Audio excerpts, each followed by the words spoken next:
672টি মামলা হয়েছে এআই ভিত্তিক এনফোর্সমেন্টের মাধ্যমে। মোট 8,71,56,501 টাকা জরিমানা আদায় করা হয়েছে। ডিএমপি ট্রাফিক বিভাগ মে 2026 মাসে ব্যাপক তৎপরতা চালিয়ে সড়ক পরিবহন আইন অমান্যকারীদের বিরুদ্ধে 38,284টি মামলা করেছে।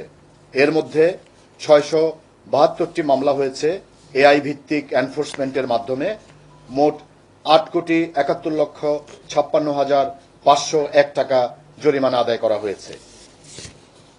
ডিএমপির বিজ্ঞ স্পেশাল মেট্রোপলিটন ম্যাজিস্ট্রেটগণ আদালত কর্তৃক মে 2026 মাসে সড়ক পরিবহন আইন সংক্রান্তে 337টি মামলা নিষ্পত্তি করেছেন, যার মধ্যে একজনকে কারাদণ্ড সহ অন্যদের ক্ষেত্রে সর্বমোট 6,64,500 টাকা অর্থদণ্ড প্রদান করা হয়েছে।